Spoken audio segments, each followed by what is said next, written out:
Buterevu nkwaniriza ku UBC TV amawulire UBC Leero olunaku olwaleero ennaku z'omwezi ziri 7 omwezi tuli mu Gwakusatu omwaka 2024. Nze Jethro Kasaigi bingi byenkuleetedde byengenda okutuusaako olunaku olwaleero ndina Yusuf Ssenyomo ku lwa bannaffe abakozesa olulimi olw'obubonero tuula okkalire UBC Leero tugitandike bwe tuti. Ssaabaminisita wa Uganda Robina Nabbanja agaddewo olukungaana lw'ebyobusuubuzi olwabo abali mu mukago ogwa Bulaaya ne Uganda olubadde luyindira ku Speak Resort e Munyonyo. Nabbanja asuubiza obuwagizi okuva mu gavumenti eri bamusiga nsimbi abajja okusiga kuno n'ekigendererwa ekyokulaakulanya eggwanga Uganda wamu n'okunyweza enkolagana. As you all know, the European Union and Uganda have traded together for many years. It is pleasing to note that in the year 2022, Uganda exported goods worth 800 million euros to the European Union and imported goods worth 700 million euros from the EU. But it's unfortunate that Uganda mainly exported primarily, that is raw materials, goods or products. However, I'm glad that we have spent the past 3 days here with potential investors who are likely to set up industries in our country to add value to our products. Uganda is one of the safest and most peaceful countries in Africa. That's one of the reasons. I know you have already been told, but let me emphasize as a leader of government business. Number 2, Uganda has a friendly investment policy and legal framework. And of course, investors, both domestic and foreign, receive several tax and non-tax incentives in line with the Investment Code Act of the year 2019. Number 3, Uganda is one of the best investment destinations in the world, by the way. That's something we should discuss seriously. Now, the issue also I have shared, and I think we are going to have a very, very serious dialogue on this, thinking that government intervention from a financing perspective will prepare the country into a middle-income status. I think that's wrong, and it can never be successful. Attracting private equity, private capital into the country to support SMEs, support small and big businesses is the only sustainable way. Because government, I can tell you, government across, I can tell you, out of a budget of 52 trillion, only 22 trillion is available for discretionary appropriation. The rest is already tied up into statutory expenditure.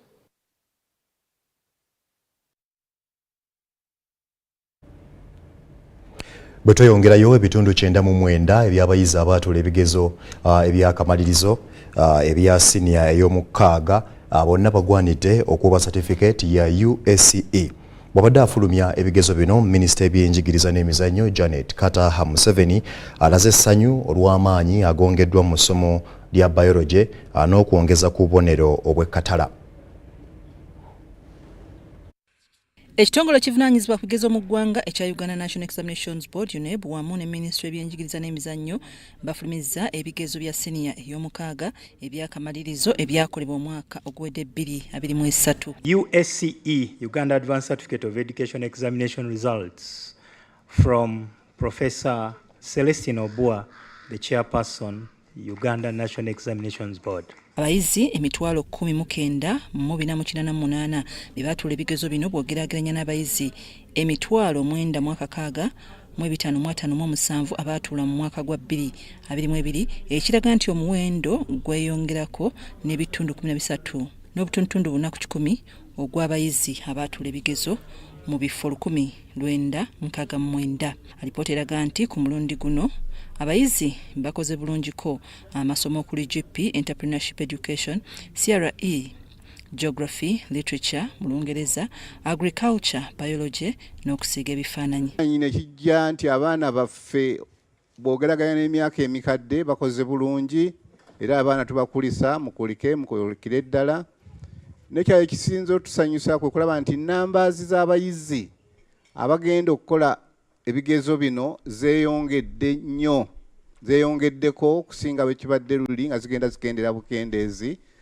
Ebifulumiziddwa leero biraga nti abayizi ebitundu 99 n'akatundu kamu ku 10 bagwanidde okuweebwa satifikeeti ate ebitundu 73 n'obutundu 7 ku 10 abafunye obubonero obubiri obw'ekkatala buyite 2 principal passes basobolera ddala okufuna ebifo mu university ate abafunye obubonero obubiri obutali bwa kkatala basobola okufuna ebifo mu matendekero amalala naddala agasomesa eby'emikono. Reported improvements in the quality of the candidates' work, with higher mean scores in many subject areas where the performance has been reported to have improved. Subjects continue to show lower than desired principal level passes. The factors that are responsible for this state of affairs. Babadde afulumya ebigezo bino mu makago bwa President Nakasero, Minisita w'ebyenjigiriza n'emizannyo Janet Museveni abadde musanyufu n'engeri abayizi ne bakozeemu essomo lya biology n'okwongera ku bubonero obw'ekkatala obwetaagibwa. This is commendable. In the past, this important science subject had not been done well for whatever reasons. My hope is that by addressing the areas of concern that UNEP publishes annually, this improvement will be sustained. Mu masomo agasinga okwettanirwa abangi kiraga nti abawala bakoze bulungi okusinga ku balenzi mu masomo agasinga okuleka agriculture, chemistry ne biology. That says mujja kulaba nga abaana abawala mu mwaka mulundi guno bakoze bulungi nnyo ate mwattu ne sciences bazikola bulungi. Waliwo n'okukola obulungi okulabikidde mu sciences. Mu mbeera y'emu abayizi bonna 34 okuva mu kkomera Luzira abaatula ebigezo bino bonna bakoze bulungi. Abayizi abaliko obulemu bayitidde ku bitundu 92 n'obutundu 7 ku 10 bw'ogeraageranya n'ebitundu 99 n'akatundu kamu ku 10 eby'abayizi abalala, ekintu ekirina okusalirwa amagezi. Emisango gy'okubbira abaana ebigezo ku mutendera guno gikendedde wadde nga UNEB ekyaliko ebigezo byekyakutte. Ndi Nafuka Farida ne Stephen Kalisya mu Kampala. Kakati mu mbeera y'emu Minisitule y'ebyenjigiriza n'emizannyo etaddewo olunaku olw'abo bagenda okuddamu okutuula ebigezo ebya siniya ey'okuna ebyakamalirizo ebya 2023. Minisita y'ebyenjigiriza n'emizannyo Janet Kataha Museveni akinogaanyiza nti kino si kyakuddamu okubaawo era n'akubiriza abo abasuubira okuddamu okubituula okwewandiisa n'ekitongole ekivunaanyizibwa ku bigezo mu ggwanga ekya UNEB. Minisitule y'ebyenjigiriza n'emizannyo kiraga nti abayizi abaagala okuddamu okukola ebigezo by'akamalirizo ebya siniya ey'okuna ebya 2023 baakubikola mu mwezi ogw'ekkumi n'ogw'ekkumi n'ogumu omwaka guno. I thank the board for adjusting the timetable for the transitional examination as I guided last time. This should give adequate time for the registration of our young people who would wish to take advantage of this opportunity. Please note that the government will support those learners who had been under the USE program. Minisita y'ebyenjigiriza n'emizannyo Janet Kataha Museveni awabudde nti okuleka abo bokka abaagwa ebigezo bino n'ebyabo ebyakwatibwa olw'ensonga ezitali zimu bakubiziddwa okukozesa omukisa guno. Those wishing to repeat the examination, those that had registered but missed the examination for various reasons, and those that had failed to register. The board now includes those whose results are withheld and may be cancelled. Guno omukisa guzze lumu era sigwa kuddamu kubaawo n'ekigendererwa eky'okuggalawo ensoma enkadde okudda ku nsoma empya. Also to be noted further is that this is a one-off examination, meaning that it will not be done again as I explained. Ekitongole ky'UNEB kirambuludde ku by'okwewandiisa nti ensimbi tekikyuseemu wadde ate omuyizi si wakkwirizibwa okwewandiisa okukola pepa eyisukka mu 10. Such persons use the code for school candidates repeating the examination. They may register for 1 or more subjects, but not exceeding 10. The board will maintain the same fees rates as in the previous examination.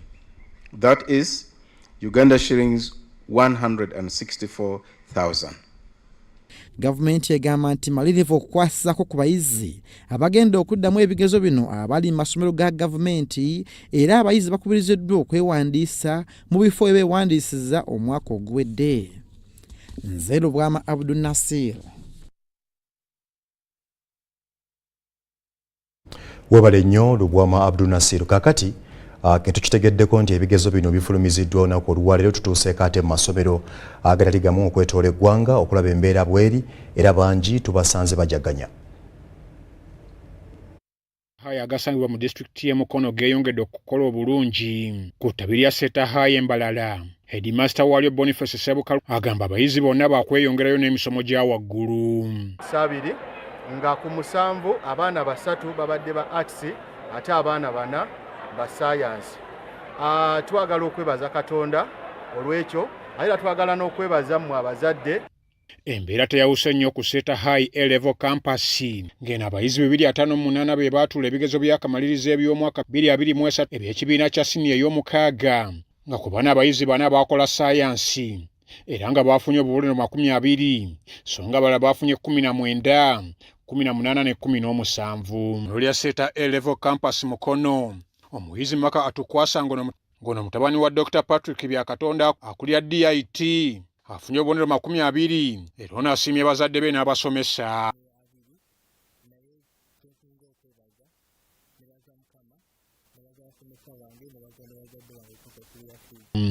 Okusinziira ku akulira essomero lino Ramadhan Songa agamba enkolagana ennungi wakati w'abasomesa abazadde n'abaana ye baviiriddeko okutuuka ku buwanguzi. We have that zeal to perform. We always have teachers who are willing to go an extra mile. Ku ttabi lya Setahayi Green embeera naye badde yakusagambiza ate n'abayizi 164 bonna abaatuula bayise bulungi. Addukanya essomero lino Alibundu Paulo asimye Minisita Muyingo olw'okuteeka amaanyi mu nsomesa ya sayansi. Anti ekiseera bwe kinaatuuka ekya yunivasite bonna bajja kuyingira mu universities ze baasaba ng'era bakola courses ze baagala kuba bonna bafunye principles ezisukka mu 2. Embeera bwetyo bwebadde ku ssomero lya Setahayi Main Campus nga lirimu ku lyasinze okukola obulungi mu disitulikiti y'e Mukono ng'abaana 10 bonna bafunye obubonero 2. Akulira essomero lino Lilian Namulondo agamba abayizi bonna 291 abaatuula ebigezo bonna bayise bulungi nnyo. Abaana 4 ne bafuna obubonero 18 mu science twekansa ze twasinga okukola obulungi biology, chemistry ne physics kwogase n'okubala. Mu zino subjects eza arts twasinze kukola history ne economics. Ku ssomero lya Namugongo Secondary and Vocational School erisangibwa Namugongo Janda eno naye abayizi bayise bulungi ebigezo byabwe nga ku bayizi 64 abaatuula ebigezo bayise bulungi nnyo nga abayizi abakola sayansi bafunye obubonero 19 so nga aba sayansi obubonero 17. It has made us qualify to university with all the principal passes that we want. We are thankful to the parents, the teachers, and all the people that have helped us excel in these exams. Badde maanyi gaffe naye Mukama atuyambye nnyo. Ne ku ssomero lya St. John's Secondary School e Mukono abayizi bayise bulungi ng'eno omuyizi asinze yafunye obubonero 19 era akulira essomero lino Henry Sentongo obuwanguzi bwesigamiza ku kisa kya Katonda. Abaana 65 bonna bagenda ku university. Abaana abasigadde 10 ne bagenda ku diploma courses ffe tetwasudde. Abaana baffe bayise bulungi nnyo era twebaza Mukama Katonda yatusobozesezza bino. Sayansi twasingidde ddala okukola obulungi era nebaliza ddala abasomesa nebaliza ddala administration. Ku ssomero lya Buddo Senior Secondary School embeera abadde yakujaganya kwennyini ng'eno ku bayizi 1,497 abaatuula ebigezo abawala bakoze bulungi bw'ogeraageranya ku balenzi. Abaana bayise bulungi, tufunye abaana 7 abafunye 20 points, ne tufuna abaana 15 bafuna 19, ne tufuna abaana 26 ne bafuna 18 points. Tekibadde kyangu negabadde maanyi ga Katonda n'abaana okwewaayo. I'm so glad. I've just made it. I've just made my 20. It's not the first 20, but this one is a special one. This is a national 20. I thank God that I managed to get 20 points. I have AAA, I have D1 in GP, and credit 4 in ICT. I just give glory back to God.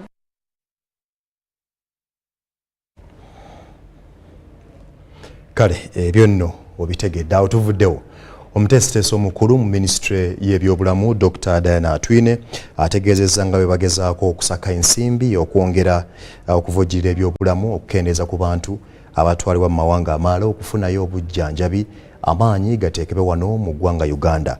Atwine abadde mu lukuŋŋaana lwa bannamawulire bw'abadde alangirira omwoleso gw'okulongoosa abantu gutuumiddwa Surgical Camp, Surgical Conference and Surgical Exhibition ogugenda okubeera ekkololo ng'ennaku z'omwezi 26 omwezi guno.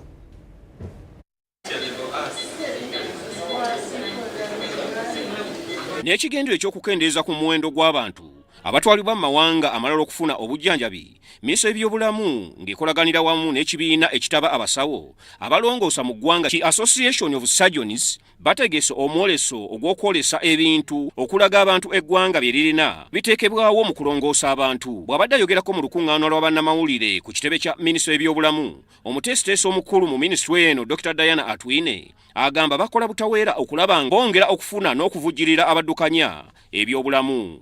Atwine agamba abanene abasinga bafuluma eggwanga okufuna obujjanjabi okuva mu mawanga amalala ne basaasaanya buwanana songa bye bafuna mu mawanga ago bisobolera ddala okukolebwa kuno.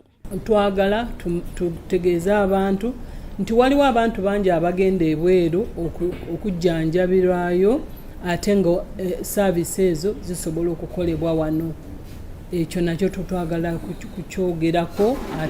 Ekyokusatu twagala kuleeta abantu especially abali mu kitongole kya gavumenti abatuwa essente tubalage nti bwe mutuwa essente ku kino wano twandibadde tukola ate ekisingako.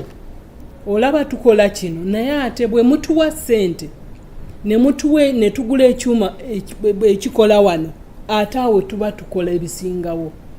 Tusobole okumobilizinga n'okwongera okuleeta awareness gaps ze tuyina, especially abantu abakola ki abasalamu abatuwa ssente, tusobole okumobilizinga essente ezo tukole ate ebisingakaawo. Pulezidenti w'ekibiina ekitaba abasawo abalongoosa Frank Asimwe agamba okuva lwe basimbuliza ensigo eyasookera ddala wano mu ggwanga gye buvuddeko, eggwanga lisobolera ddala n'okulongoosa ebintu ebirala omuli ebibumba, obwongo, ensigo n'ebirala. Omwoleso ogujja gwa kukunga bannayuganda okwongera okubeesiga n'okubalaga nti Uganda erina obukugu okukola ebintu ebirowoozebwa okubeera ebizibu ennyo mu kujjanjaba abantu. Twagala twolese biki bye tukola mu malwaliro ga gavumenti n'agatali ga gavumenti.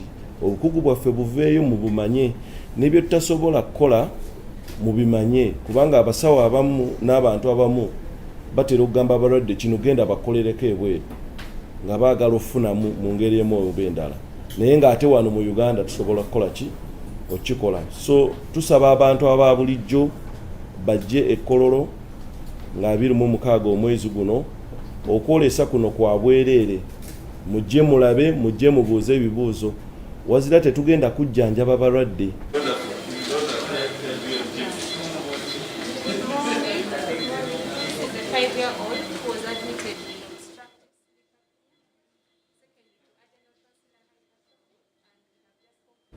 Bwe tweyongerayo, amyuka RDC mu disitulikiti y'e Lwengo Charles Lwanga akubiriza bannayuganda naddala abakulembeze ku nsonga y'okutaatira obutonde okuteekesa mu nkola ebiragiro bya Pulezidenti Yoweri Kaguta Museveni awatali kutya. Kinajjukirwa nti gye buvuddeko Pulezidenti Museveni yayisa ebiragiro eri bannayuganda okukuuma obutonde nga basimba emiti ate bave ne mu ntobazi.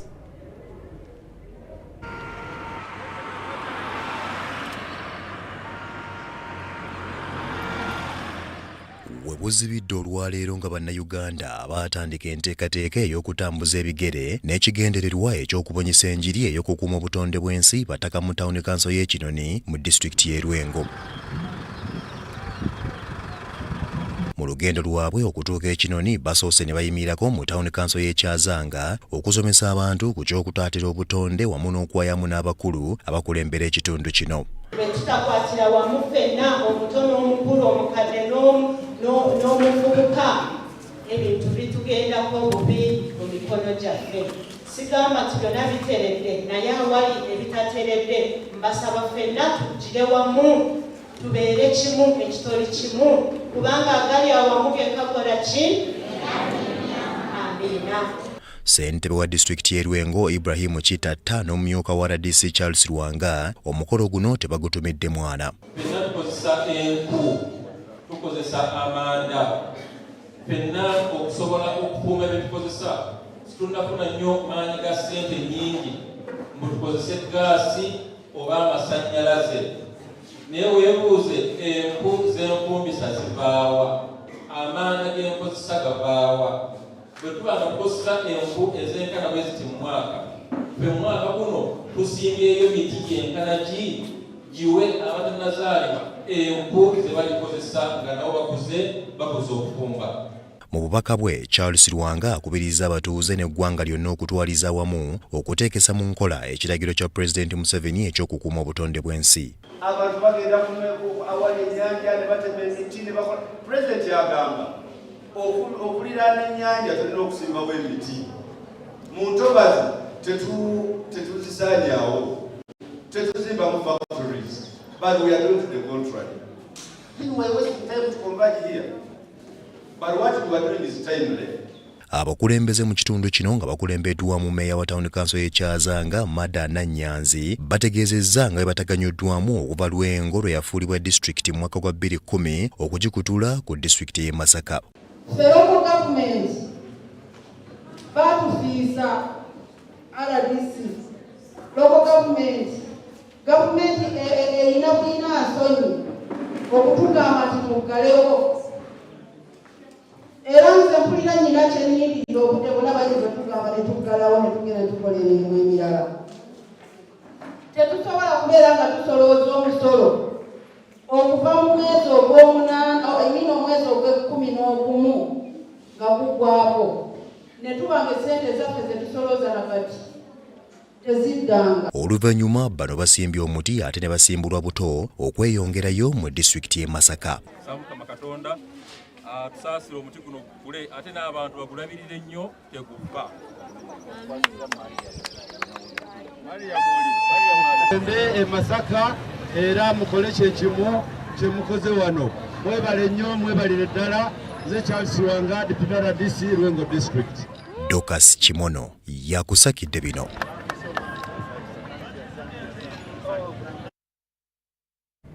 Ubc Leero ekyagenda maaso kkiriza tuwummulemu tukomawo n'ekitundu ekyokubiri tovaawo.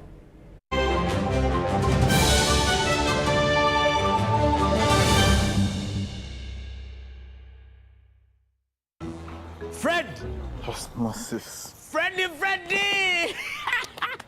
Fred Dollar, my boss, CEO Binojo, the general of generals, the conqueror of conquerors, the first and the final, the sky above the skies, the promised land, the terms and the conditions, the international king crocodile, the source of the Nile. Leero siyina sente. Mpolayo emitwalo abiri njala kujjuzawo kaduuka kange. The signs and symptoms of success, the bank commander, not the bank teller.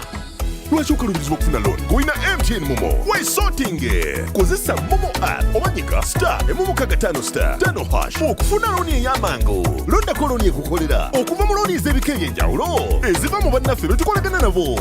Nga tuli wamu tewali kitulema.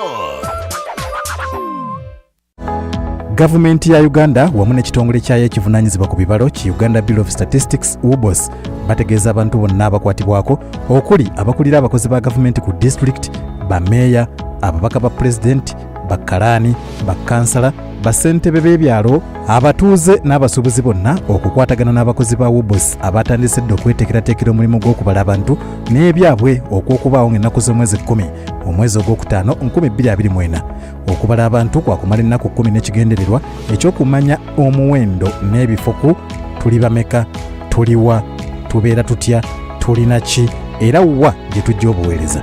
Uganda Bureau of Statistics etandise okuwandiisa amaka mu bibuga 11 okuli Arua, Fort Portal, Gulu, Hoima, Jinja, Lira, Masaka, Mbarara, Soroti ne disitulikiti okuli Kampala, Wakiso ne Mukono. Okumanya ebisingawo kuba ku nnamba z'essimu nooti 755 34 21 28 oba nooti 773 34 21 28. Obubaka buno bukutuusibwako akulira Uganda Bureau of Statistics era avunaanyizibwa ku kubala abantu. Kya mugaso okubalibwa. Census 2024, it matters to be counted. Kino kirango kya njawulo. Ssaabawandiisi w'ekibiina kya National Resistance Movement NRM ategeeza bammemba b'ekibiina wamu n'abantu mwenna nti okwewandiisa awamu n'okuzza obujja enkalala z'abalonzi kutandika ku Lwakusatu nga Maachi 13 kukomekkerezebwe ku Sande nga Maachi 17. Banna NRM mwenna musabiddwa okujjumbira enteekateeka eno nga mugenda ku byalo byammwe okwekenneenya oba ng'amannya gammwe galambikiddwa bulungi mu bitabo byaffe. Abo bakakasiddwa okuba nga baafa nga baasenguka mu bitundu n'abo abaayabulira ekibiina balina okuggibwa ku nkalala zaffe mu lwatu. Abasenze abapya n'abo bawezezza emyaka egironda nga bawagizi ba NRM balina okuwandiisibwa. Buli muntu alina okwetuukira ye kennyini we bawandiisiza era mujjukizibwa nti abo bokka banawandiikibwa be bajja okwetaba mu kulonda kw'obukiiko bwa NRM ku byalo awamu n'akamyufu k'ekibiina. Discover the breaking insights this Thursday on UBC in the 10 p.m. news bulletin. Join us as we delve into special news features from the Ministry of Lands, Housing and Urban Development, telling the story of Uganda's support to municipal infrastructure development. USMID.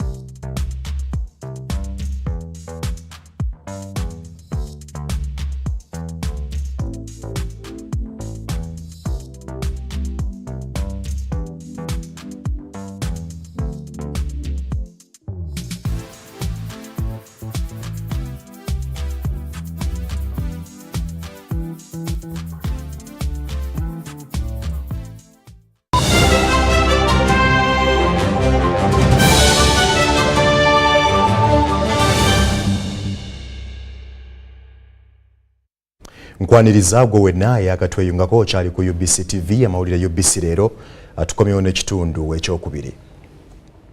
Abatuuze abasoba mu 5000 okuva mu disitulikiti ye Amodat ne Nabiratu ku Mukaramojja bakwasiddwa ebyapa ebikakasa obusenze bwabwe ku mukolo oguyinidde ku kitebe ky'eggombolola ye Lorengedwat mu disitulikiti ye Moroto.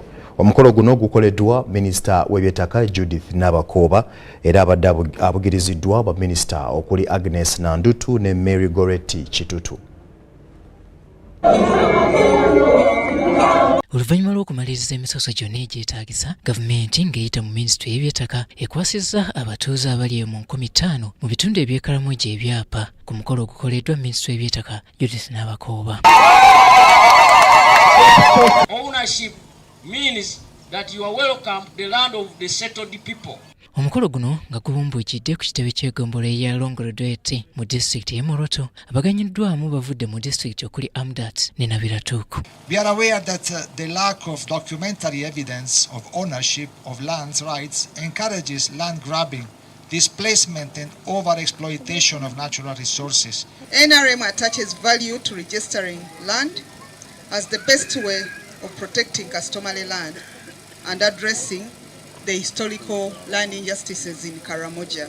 Ebyapa bino bikubiddwa kuyika omutwalo gumu mu 10,400 ng'ettaka lino liri wansi w'ebibiina ebibagatta 5 okuli Kopongo, Kalya, Narisei, Kadenkol, Komatulu, Capital Kocho wamu ne Asengerutum. Engeri gye bafunamu zino association gye bakola nti bwe baamala okwegatta ne bafuna certificates ze bayita eza CLA bafollowinga procedure ey'okujjuzaamu foomu zaffe ze bakozesa okukkiriza okuwandiisa ettaka. Kati bano kekiwedde n'abakooba abakutidde okwenyigira mu byenkulaakulana. We request you through the leaders that always endeavor when we come and request for land for such developments, avail that land. What you need to do is to put conditions that probably if you are doing this, you should be in position to cover this area, we need this, we need that. Mubalala beetabye ku mukolo guno be baminisita abavunaanyizibwa ku nsonga z'Ekaramoja, Margaret Kitutu ne Agnes Nandutu. I would like to take this opportunity to thank the Ministry of Lands, headed by Honorable Nabakova, for the initiative they have brought in Karamoja of making Karamajongs own their land legally. Banera bwe batyo bakyukiziddwa okuzzaayo kyeyagalira emundu eri gavumenti. But what we want to embrace first is peace. Without peace, we cannot do anything in this region. I would like to thank all the people, all the youth who have brought back the guns into the hands of the army. And I would like to encourage those who are remaining with the guns. But please, return the guns and government will give you an alternative livelihood. Amawulire amalungi gali nti ku bano ebitundu 7.5 ku buli 100 bakyala. Nze Robert Nyako.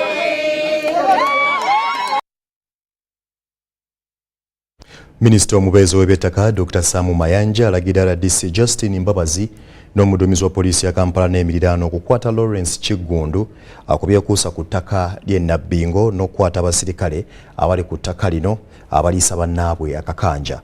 Byanjuddwa mu nsisinkano gye babaddemu n'ebitongole ebyokwerinda awamu n'ebitongole eby'ettaka makagu wa President wano mu Kampala ng'ategeezezza nga Kiggundu bwe yaguddwako emisango 8 era waakukwatibwa avunaanibwa embagirawo. Netufuna kiki ekibadde kigigaana Kiggundu ng'emisango egimugambibwa nga bwe gyalagibwa mu lipooti ya State House Anti-Corruption, State House Land Desk, nga kikyanoonyerezebwako tekinaba kuggusibwa. Kakati DPP yagigusizza era awadde instructions charges 8 Kiggundu zagenda okuvunaanibwa era kati poliisi emunoonya akwatibwe avunaanibwe. Minisita Mayanja asabye RDC w'e Wakiso Justin Mbabazi okukwata buli musirikale anaasangibwa mu kifo kino ssaako n'abo balina bye bakolerako mu bukyamu. Tuwulidde n'oluvuuvubo wano nti eri ku ttaka e Nabbingo waliwo abagenzeeko balina emmundu balina kiki. Tuwadde wano RDC kubanga RDC akulira security ye head wa security mu district era alagidde wano instructions KP.